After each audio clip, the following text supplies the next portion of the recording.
또 뭐 요즘은 이스라엘 그 하마스와 전쟁으로 아주 시끄러운 가운데 있는 한 주였습니다. 참 한때 지구촌이란 말이 참 많이 쓰였던 것 같아요.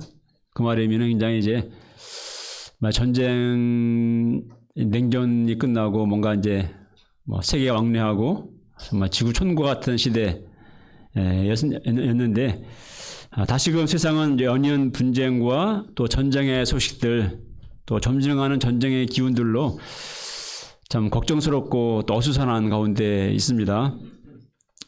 참 그래서 세상은 또 역사는 어디로 흘러가는가 이렇게 생각하게 되는 때입니다. 예수님은 이렇게 이제 전쟁의 소식 또 자연재해 소식들이 이어질 때 종말의 징조라고 말씀하셨죠.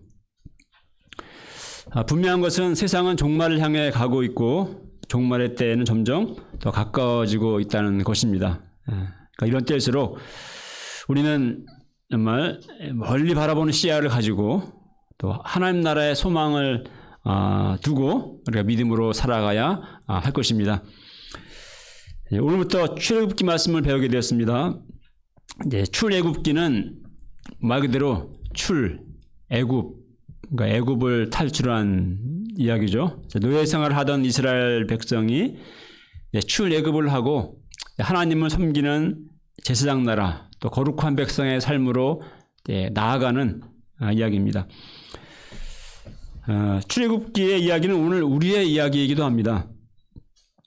곧 정말 주의 종되었던 삶에서 우리가 이런 죄와 사단의 권세에서 구원을 받아서 이제 하나님을 섬기는 하나님의 백성을 삶으로 살게 되는 그 약속의 땅을 향해 나아가는 그런 우리 구원의 영적 여정을 잘 보여주는 그러한 내용이기 때문에 그렇습니다.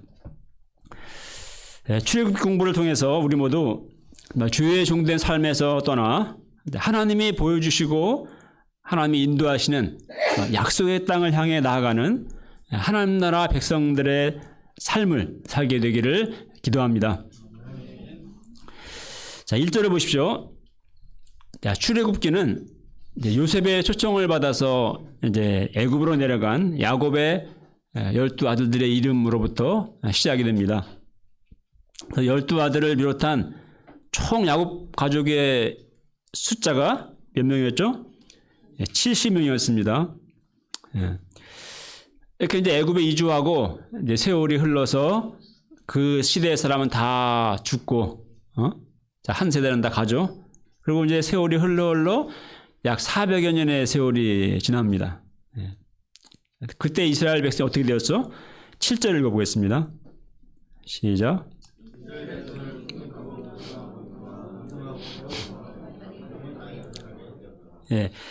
그래서 출애굽 당시 이스라엘 백성이 남자 장족만 60만 명이라고 그랬죠. 그러니까 여자 아이 합쳐서 약 200 혹은 250만 명 정도로 추정합니다. 요즘 200만 명이라는 숫자는 관역 큰 도시 2개쯤 대단하지 않아 보이지만은 이 고대 시대에 200만 명이라는 숫자는 엄청난 것입니다. 이때 BC 1500년대인데요. 1400년대. 제가 찾아보니까 AD 1세기 그때 우리나라 그때 하여튼 그때 인구가 한 200 몇십만 명 그런 의견도 있더라고요. 정확치는 않은데 하여튼 옛날 시대 200만 명은 엄청난 숫자입니다. 옛날에는 아이를 낳아도 우리 전 세대만 해도 부모 세대만 해도 아이를 낳아도 한 반타작, 한 절반은 죽고 병으로 그랬어요. 그러니까 옛날에는 질병 또 기근 끝없는 전쟁으로 인해서 정말 인구 증가하기가 아주 어렵습니다. 특히 유목 생활은 인구가 늘기 어렵고요. 야곱이 가나안 땅에서 계속 살았다면은 인구가 많이 늘기 어려웠습니다. 그러니까 유목민 생활의 인구 증가가 어렵고요. 또 그 야곱 자손의 숫자가 많아지게 되면은 이 사람들은 지금 가나안 땅의 나그네들이기 때문에 이민족들이 많아지면은 그 가나안 족속들이 가만 안 놔두죠, 그죠? 반면에 애굽은 지리적으로 굉장히 외부 침입이 없는 곳입니다. 그래서 가나안 가족이 거주한 고센 땅은 이제 애굽의 이제 접경지인데요. 나일강 삼각주 하부로 굉장히 땅이 비옥하고 먹을 것이 풍족한 곳입니다. 그러니까 이 외부 침입도 없고 또 먹을 것도 풍족하고 또 애굽인들과도 딱 구별된 그러한 곳에서 마치 아기가 어머니 자궁 속에서 10개월간 작게 보호된 가운데 자라다가 딱 태어난 것처럼 이렇게 이스라엘 백성들은 고센 땅에서 생육하고 번성하고 400년간 그렇게 큰 민족이 될 수가 있었던 것입니다. 그러니까 좀 우리가 큰 안목으로 보게 되면은 요셉이 형들의 미움받아서 애굽의 노예로 팔려가고 거기서 총리가 되고 또 그 땅에 온 땅에 기근이 들어가지고 야곱 가족이 총리 요셉의 초청으로 애굽으로 이주하고 여기서 큰 민족을 이루게 되는 이 모든 것들이 하나님의 원대한 그 빅픽처의 그런 계획과 섭리 가운데 되어진 그런 것임을 알 수 있는 것입니다. 그래서 400년 전 야곱이 처음 애굽으로 이주할 때 굉장히 두려웠고 주저했습니다. 그때 하나님이 이렇게 말씀하셨습니다. 두려워하지 말라. 내가 거기서 너로 큰 민족을 이루게 하리라. 또 그보다 더 200년 전 하나님이 아브라함에게 처음 찾아오시고 그에게 이렇게 말씀하셨죠. 내가 너로 큰 민족을 이루게 하리라. 그러니까 자식 하나 없이 늙어가던 75세 된 그 불임의 노년의 아브라함이 장차 이처럼 큰 민족이 되리라고 누가 상상할 수가 있었겠습니까? 그러나 하나님은 말씀하신 그대로 정말 이루셨습니다. 하나님은 말씀하신 것을 이루시는 그 언약하신 것을 반드시 성취하시는 하나님이십니다. 우리는 기껏해야 몇 년 후 혹은 몇십 년 후를 내다봅니다. 그러나 하나님은 수백 년, 수천 년의 역사를 통해서 그 언약하신 것을 놀라운 섭리 가운데 이루어 가시고 마침내 성취하시는 하나님이십니다. 우리의 삶에도 마찬가지입니다. 제가 대학 시절 예수님 만나고 본격적으로 캠퍼스 목자의 삶을 살고자 할 때, 제가 한 2학년 말이었는데요. 네, 제가 3학년 때 여기 개척하기 전에 하나님은 그때 부모님의 저에 대한 세상적인 기대와 소망을 좀 저버려야 하는 그런 아픔이 있었습니다. 그때 하나님은 창세기 12장 1, 2절 말씀을 붙들게 하셨습니다. 너는 너의 고향과 친척과 아버지의 집을 떠나 내가 내게 보여줄 땅으로 가라. 내가 너로 큰 민족을 이루고 내게 복을 주어 내 이름을 창대하게 하리니 너는 복이 될지라. 당시 그 말씀으로 저는 소감 강사도 하고 또 말씀 강사도 여러 번 하고 맨날 소감 쓰고 메시지 맨날 쓰다 보니까 거의 본문이 이어져서 저절로 맨날 하다 보니까 일단 당시 그 말씀이 저를 붙들어 주었고 그 말씀은 하나님이 제게 주신 언약의 말씀이 되었습니다. 그 말씀을 붙들고 정말 기도했습니다. 과연 그것이 가능할까? 또 어떻게 가능할까? 싶기도 했습니다. 그러나 하나님은 정말 기이한 방법으로 한 사람 한 사람 가족들이 하나님 믿게 해주시고 또 저를 정말 집안에 이 복음에 불모졌던 이 집안에 복의 근원이 되게 하셨고 또 캠퍼스 가운데 복의 근원에 목자의 삶을 살게 하셨습니다. 또 대학 시절 등록금과 장학금 문제로 힘들어할 때 하나님은 하나님을 믿으라 하는 말씀과 또 먼저 그의 나라와 그의 의를 구하라. 그리하면 이 모든 것을 너에게 더하시리라 하는 말씀을 주셨습니다. 그 말씀을 붙들고 기도하며 순종하는 삶을 살고자 할 때 그것은 제게 언약의 말씀이 되었고 정말로 하나님은 그 말씀대로 이루어 주셨습니다. 장학금 받으며 학부와 대학원까지 자립하에 마칠 수 있게 하셨습니다. 이후로 스텝 목자의 삶을 살면서 물질 문제에서 대책 없는 자와 같은 삶을 살아야 했지만 하나님은 그 언약의 말씀대로 이 모든 것을 더하여 주셨습니다. 하나님은 언약의 말씀을 이루시는 하나님이십니다. 하나님은 당신의 언약의 말씀을 믿고 사는 자를 부끄럽게 하지 않으십니다. 하나님이 우리 각자에게 주신 언약의 말씀들이 무엇입니까? 비록 지금은 그것이 보이지 않을지라도 우리가 그 언약의 말씀을 붙들고 그 말씀대로 이루실 하나님을 소망하며 기도하는 삶을 믿음으로 살아가는 자들이 되어야겠습니다. 성경은 그게 구약과 신약으로 이루어져 있죠. 그래서 구약은 Old Testament, 옛 언약이라는 뜻이고 신약은 새로운 언약이라는 뜻이죠. 옛 언약은 구약은 예수 그리스도께서 오심으로 성취되었고 이제 신약의 모든 말씀들은 약속들은 예수 그리스도 안에서 성취되고 있으며 또 궁극적으로 주님이 오시는 재림의 날에 다 성취될 것입니다. 오늘날 영적으로 참 어려워지는 시대를 살고 있습니다. 열처녀 천국 비유에서처럼 정말 밤이 깊어지고 있고 그래서 전부 다 그냥 예수님 기다리다가 이제 점점 꼬박 졸고 잠들고 불은 꺼져가고 이런 지금 시대입니다. 그러나 이러한 때 우리가 어떤 삶을 살아야 하겠습니까? 우리 영적으로 잠들지 말고 졸지 말고 하나님이 주신 언약의 말씀을 붙들고 또 소망하며 또 기도하는 삶을 살아가야 합니다. 하나님께서 우리 안양예배 공동체 가운데 모든 산 위에 뛰어난 말씀의 시온이라는 언약의 비전을 주셨습니다. 또 세상의 소금과 빛이 되는 하나님의 나라 제자 공동체의 비전을 주셨습니다. 또 캠퍼스 청년들을 제자 삼는 교회로 비전을 주셨습니다.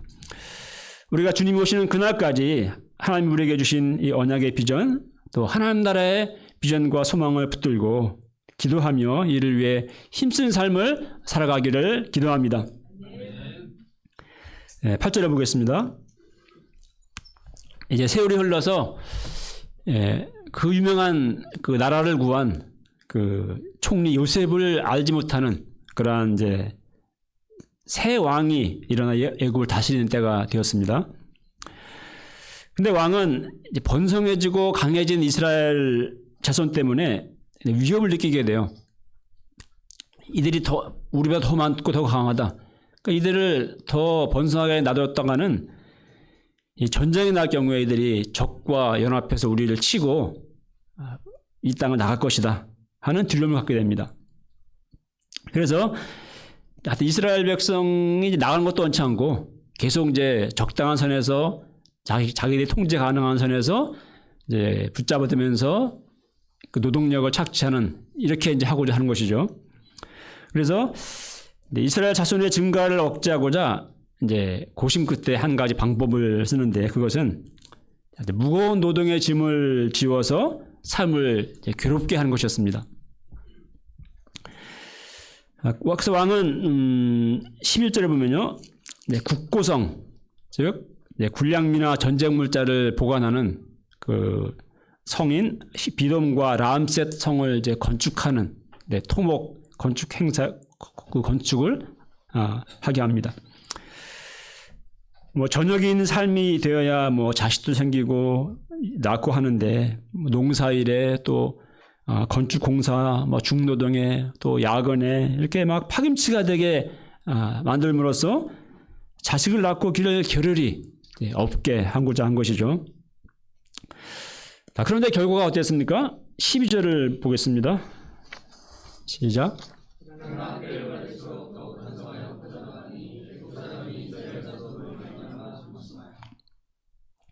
학대를 받으면은 인구가 좀 줄어야 되는데 오히려 더욱 번성했습니다. 어떻게 그럴 수가 있을까요? 결국 이것은 여러 가지 너무 중노동하다 보니까 그냥 막 근육질 되고 힘이 더 건강해져 가지고 더 아이를 잘 낳는지는 모르겠지만 먼저 하나님이 그들을 번성케 하고자 하셨기 때문에 그렇습니다. 하나님이 하고자 하시는 일을 사람이 막을 수가 없습니다. 이사야 43장 13절에 하나님이 이렇게 말씀하십니다. 과연 태초로부터 나는 그이니 내 손에서 건질 자가 없도다. 내가 행하리니 누가 막으리요. 이렇게 말씀하세요. 하나님이 내가 행할 건데 누가 막겠느냐. 막지 못합니다. 교회 역사를 보면은 사단은 언제나 하나님의 교회를 어떤 잔멸하고자 했습니다. 그러나 박해를 받을 때 오히려 성도들의 신앙은 더 강해지고 더 뜨거워지고 더 퍼져나가는 것을 알 수 있습니다. 초대교회 때 스데반이 순교당하고 예루살렘 교회에 처음으로 큰 박해가 났죠. 그때 어떻게 기록합니까? 성도들이 사방으로 흩어져서 복음이 더 각지로 전파돼 나가게 되었습니다. 또 로마 시대 때 진짜 로마 시대 때 그 박해 이야기 순교사와 읽어보면은 정말 상상을 초월해요. 예. 그런 불같은 박해 가운데서 복음은 강한 생명력으로 오히려 정말 번성했고 마침내 로마를 복음이 정복하게 됩니다. 정말 잘 믿어지지 않는 일이죠. 요즘같이 이렇게 뭐 성경책을 가진 것도 아니고 뭐 매주 모여 성경 공부를 하지도 않고 그렇게 카타콤지하 동굴에 모여서 그렇게 막 몰래 신앙 고백하고 이렇게 예배드리는 그들의 신앙인데 어떻게 그렇게 뜨겁고 정말 강할 수가 있었는지 놀랍습니다. 이거는 뭐 하나님의 역사고 성령의 역사이죠.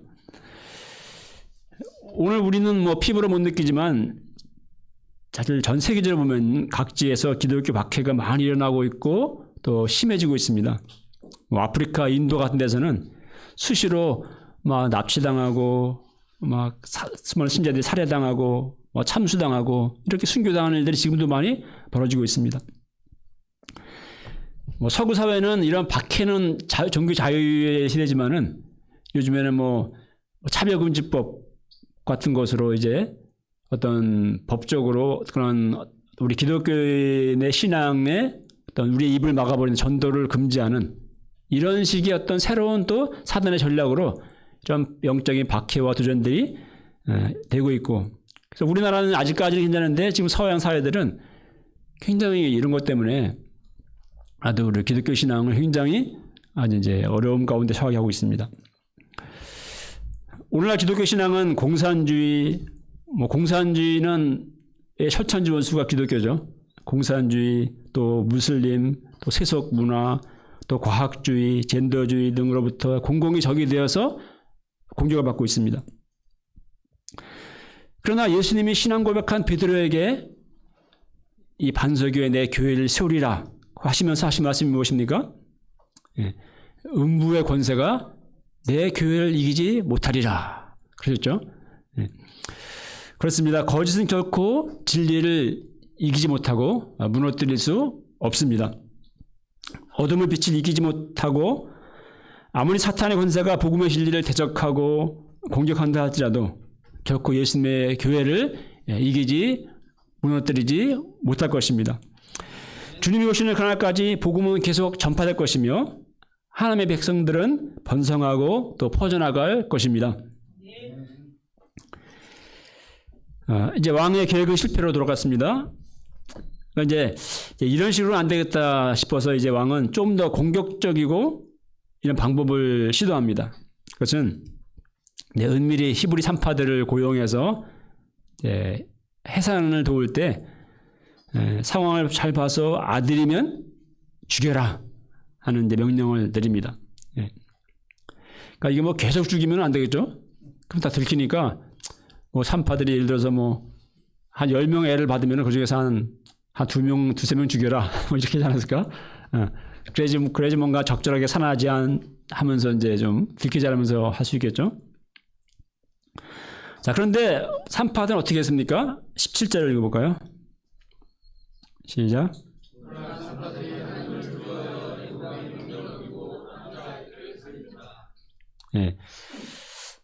참 왕의 명령을 어긴다는 것은 결코 쉬운 일이 아닙니다. 자기 목숨을 잃을 수 있어요. 그러나 산파들은 왕의 명령보다 하나님을 두려워했습니다. 결국 왜 아이를 살렸나는 추궁에 산파들은 이렇게 변명하죠. 뭐 애를 낳는다고 해서 뭐 달려가 보니까 벌써 애를 낳아버렸습니다. 너무 그냥 히브리 여인들은 열심히 노동해서 몸이 튼튼해서 그런지 하여튼 금방금방 아이를 낳아버립니다. 이렇게 변명을 했습니다. 그러니까 참 그것도 뭐 그렇다고 뭐 말이 되긴 하죠. 그렇다고 뭐 미리 가서 계속 있을 수도 없고 애를 낳는다고 해야지 달려가는데 응? 벌써 낳아버렸으니까. 물론 이제 뻔한 별명으로 들릴 수도 있습니다. 그래서 왕의 진노를 사서 목숨을 잃을 수 있었어요. 그러나 하나님께서 그 산파들에게 이제 20절에 보면 이제 은혜를 베푸셨다. 은혜를 베푸심으로 안전하게 지켜 주셨습니다. 또 21절에 보면은 하나님을 경유한 그들의 집안을 흥왕하게 축복해 주셨습니다. 자, 산파들로부터 하나님을 경외하는 그들의 신앙을 배웁니다. 참 우리는 참 눈에 보이는 사람을 두려워하기 쉽습니다. 뭐 직장에서는 또 뭐 내 진급이나 여러 가지를 좌우하시는 상사를 참 두려워하죠. 우리가 사람을 두려워하는 이유는 그가 나를 어찌할 수 있다고 생각하기 때문에, 또 내 삶과 어떤 안위와 나의 안전과 장래가 그에게 달려있다고 생각하기 때문에 그럴 것입니다. 그러나 그것은 우리가 한 치 앞만 바라보기 때문에 그런 것입니다. 우리가 산파의 입장이었다면 어떻게 했을까요? 우리도 세상을 살다 보면은 참 산파와 같은 입장에 놓일 때가 있습니다. 일단 사람을 두려워할 것인가, 사람의 명령을 따라야 되는가, 아니면 정말 하나님을 두려워하고 하나님의 뜻을 따라야 하는가. 당장은 사람이 두려워서 그 말을 듣는 것이 안전해 보일지 모릅니다. 그것이 내게 유익이 될 것처럼 보일 수 있습니다. 그러나 잠언 29장 25절을 말씀합니다. 한번 읽어볼까요? 시작. 사람을 두려워하면 올무에 걸리게 되거니와 여호와를 의지하는 자는 안전하니라. 예. 사람을 두려워할 때 어떻게 되기 쉽다? 예, 올무에 걸리게 된다는 것입니다. 오히려 하나님을 믿고 의지할 때 하나님이 나를 지켜주시고 승리를 주시고 더 형통한, 진정한 형통한 삶으로 축복해 주십니다. 물론 하나님께 순종했다가 정말 믿음으로 살았다가 세상에서 손해를 보게 될 수도 있습니다. 그럼에도 우리가 사람이 아니라 하나님을 두려워하는 이유를 예수님은 이렇게 말씀하셨어요. 누가복음 12장 4, 5절 읽어보겠습니다. 시작.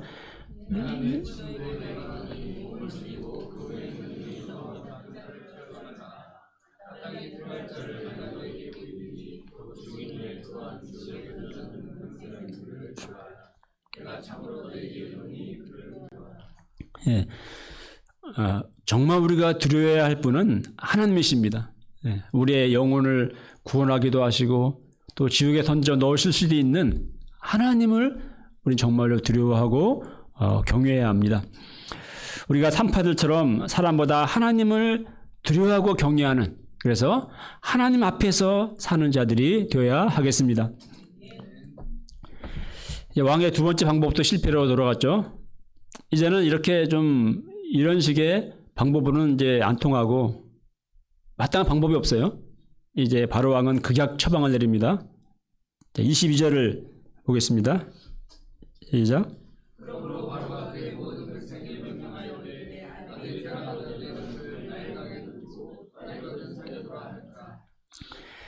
이제는 아들이 태어나면 나일강에 던져버리라 하는 명령을 공개적으로 내립니다. 근데 뭐 어떤 부모가 눈에도 안 아플 자기 아이를 그 악어들이 가득한 나일강에 던질 수가 있겠습니까? 그러니까 이제 애국 군인들이 그죠? 막 순찰을 돌면서 막 가택 수색을 하면서 숨겨놓은 아이들, 남자아이가 있으면 찾아다가 뭐 죽이거나 나일강에 던지거나 했겠죠. 실제 모세도 그런 가운데 모세 부모가 모세를 조금만 숨기고 다음에 나오지 말고 한 거 아닙니까? 그러니까 그런 끔찍한 일을 안 겪으려면은 그러면 내가 스스로 아이를 낳지 말아라. 간접적인 이러한 이제 또 효과를 또 기대할 수도 있었을 것입니다. 이런 일을 겪는다고 상상해 볼 때 정말 그들이 겪는 그 고난과 고통은 이루 말할 수가 없을 것입니다. 자, 생각해 보십시오. 애굽에서 번성하게 된 것이 하나님의 섭리 가운데 된 것이라면 이게 우연이 아니라 하나님의 섭리 가운데 이렇게 번성하게 된 것이지 않습니까? 그런데 그것 때문에 이런 지금 고난을 받잖아요. 왜 하나님은 이런 고난을 겪게 하시는 것일까요? 하나님이 병주고 약주고 하는 것도 아니고 그러나 이 고난 가운데도 하나님의 뜻과 섭리가 있음을 우리는 보게 됩니다. 만일 이스라엘이 애굽에서 아주 편안하게 잘 살고 있었다면 그들이 가나안 땅으로 가고자 했겠습니까? 애굽에서 노예로 종살이하는 삶에 계속 안주하면서 살고자 했을 것입니다. 그래서 지금 살만한데 왜 낯선 가서 땅을 차지해야 되는데 낯선 곳으로 가겠습니까? 그러나 이스라엘을 향한 하나님의 뜻은 그것이 아니죠. 노예 백성의 삶을 사는 것이 아닙니다. 여호와의 하나님이 아브라함에게 말씀했듯이 여호와의 말씀을 지켜 의와 공도를 행하는 백성, 또 세계에 대하여 제사장 나라 거룩한 백성이 되는 것이 하나님의 뜻이고 소망입니다. 사람이 평생 살던 터전을 떠나 낯선 미지의 땅으로 간다는 것은 결코 쉬운 일 아닙니다. 단 몇 명, 또 몇십 명만 모여도 의견 일치를 이루기가 어렵습니다. 하물며 이 수백만 명이 되는 민족이 함께 동의해서 떠나자, 이게 가능하겠습니까? 이거는 일상적으로는 불가능합니다. 그런데 애굽 왕이 그렇게 괴롭히고 막 달달 볶아대고 막 자식들을 막 나이가 던지고 그냥 이렇게 학대하니까 더 이상 못 살겠다. 막 2장에 나오잖아요. 막 여호와 하나님께 부르짖고 울부짖고 그냥 막 이렇게 하지 않습니까? 네. 그러니까 모세가 하나님이 지시한 땅으로 가자고 할 때 그들이 따라 나왔을 수가 있었던 것이죠.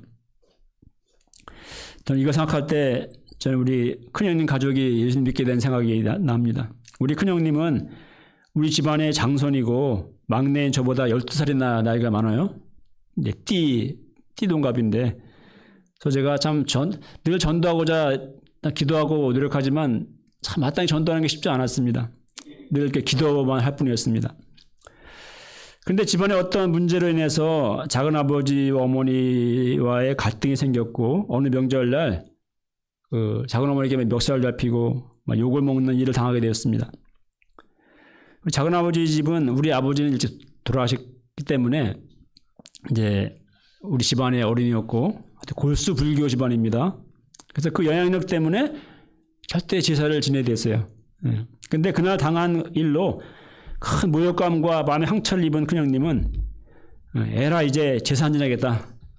나는 교회 다니겠다. 이런 한 결심을 하게 됩니다.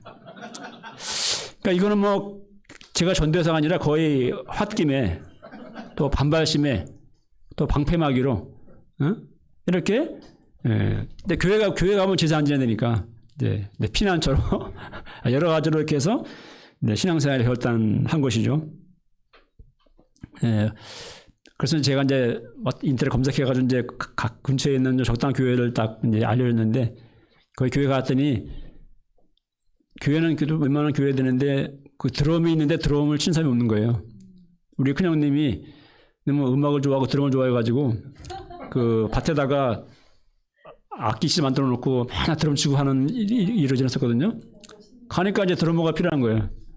그러니까 이분이 믿음 없지만 그냥 막 어소시라 해서 뭐 드럼 치라니까 그냥 이거 치면서 이제 교회에 좀 정착하게 됐습니다. 네. 어쨌든 하나님의 역사는 참 신기합니다. 거의 불가능해 보였던 큰형님 가정의 영적인 그 출애굽이 그렇게 단번에 이루어져서 교회를 다니게 되었고, 이제는 추도 예배를 드려야 하니 무슨 말씀 읽어야 할지 알려달라는 연락이들 오곤 합니다. 사람이란 아무 문제 없고 편안하고 잘 나갈 때는, 풍족할 때는 그냥 세상 안일과 죄의 낙을 누리는 삶에 이제 안주하고자 합니다. 하나님이 원하시는 삶, 하나님의 나라의 비전, 믿음의 삶, 별로 와닿지 않고 나아가려 하지 않습니다. 그래서 하나님은 우리의 삶에 때로 고난을 허락하십니다. 죄의 낙에 안주하는 우리의 삶을 흔들어 놓으십니다. 그래서 시련과 고통 속에서 정말 가난한 마음으로 하나님께 향하게, 하나님께로 나아가게 하십니다. 이스라엘 자손은 우리가 왜 이런 고난을 당해야 하는지 너무나 힘들었을 것입니다. 하나님이 왜 이런 시련을 주시는지, 왜 우리를 이 고통 가운데 내버려 두시는지, 하나님 어디 계신 것인지 또 이해할 수 없었을 것입니다. 그러나 하나님은 그들을 지켜보고 계셨고 또 그들을 향한 하나님의 계획을 하나하나 이루어가고 계셨습니다. 하나님 안에서 고난에는, 우리가 당하는 고난에는 뜻이 있습니다. 의미가 있습니다. 로마서 8장 18절에 말씀합니다.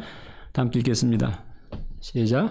하나님을 사랑하는 자, 곧 그 뜻대로 부르심을 입은 자들에게는 모든 것이 합력하여 선을 이루느니라.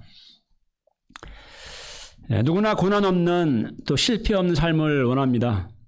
그러나 고난이 있기에 우리는 겸손해집니다. 그리고 세상적인 것들로, 세상 소망과 불순물로 가득했던 우리 마음이 좀 순수해집니다. 또 하나님께 나가서 부르짖어 기도하게 됩니다. 편안하고 잘 나갈 때는 기도가 안 되지 않습니까? 기도해도 자꾸 졸게 되고 자꾸 헛생각하고, 기도가 이 심령에서 안 나오잖아요, 그죠? 근데 정말 고난이 있고 정말 내힘을 할 수 없는 고통과 마음의 고통이 있으면은 나의 이 배에서 심장에서 기도가 간절한 기도가 터져 나오죠. 하나님만을 간절하게 또 의지하게 됩니다. 주여 내가 무엇을 바라리요? 나의 소망은 주께 있나이다. 하는 시편 900처럼 하나님을 소망하게 됩니다. 그러므로 고난은 힘든 것이지만 영적으로는 축복이 됩니다. 고난이 우리를 하나님께로 나아가게 하기 때문입니다. 그러므로 고난당할 때 당장 힘들고 하나님이 보이지 않고 이해가 되지 않을지라도 이 고난 가운데 하나님의 뜻이 있음을 믿고 인내하며 기도해야 하겠습니다. 고난 가운데 두신 하나님의 뜻을 찾고 하나님이 인도하시는 삶으로 나아가야 하겠습니다. 결론적으로 오늘 본문에는 시종 갈등 구조가 흐르고 있어요. 그러니까 이스라엘 자손들을 이 번성케 하시는 하나님의 뜻과 또 길을 쓰고 그걸 막고자 하고 억누르고자 하는 애굽 왕과의 갈등입니다. 사탄은 지금도 애굽 왕처럼 하나님의 뜻을 대적하며 또 생명의 역사를 가로막고자 또 방해하고자 온갖 애를 쓰고 있습니다. 때로는 핍박을 통해서, 때로는 반대로 햇볕 정책 전술을 사용합니다. 유명한 다 아는 얘기듯이 우리 뜨거운 물에 개구리를 넣으면은 활짝 놀라서 그냥 펄쩍 나오죠. 근데 미지근한 물에 개구리를 넣고 서서히 온도를 올리면은 따뜻하다 하면서 있다가 점쳐 익어서 죽게 된다고 하죠. 오늘날 사탄은 그런 전술로 우리의 신앙을 세상 안일 가운데 서서히 생명력을 잃어가고 죽어가게 만들고 있습니다. 우리가 깨어서 정신을 차려야 합니다. 하나님의 뜻은 세상을 구원하는 것이고 구원받은 자들을 번성케 하는 것입니다. 하나님의 나라를 이 땅 가운데 임하게 하고 또 확장하는 것입니다. 우리가 이 시대 영적 산파들이 되어서 하나님의 백성을 살리고 번성케 하는 일에 힘써야 하겠습니다. 우리의 영적 생명을 빼앗아가는 이런 원수 사탄과 영적인 싸움을 싸우며 복음으로 한 영혼을 구원하고 살리며 하나님 나라를 확장하는 일에 힘쓰는 삶을 살기를 기도합니다. 네, 유절 읽겠습니다. 12절 시작.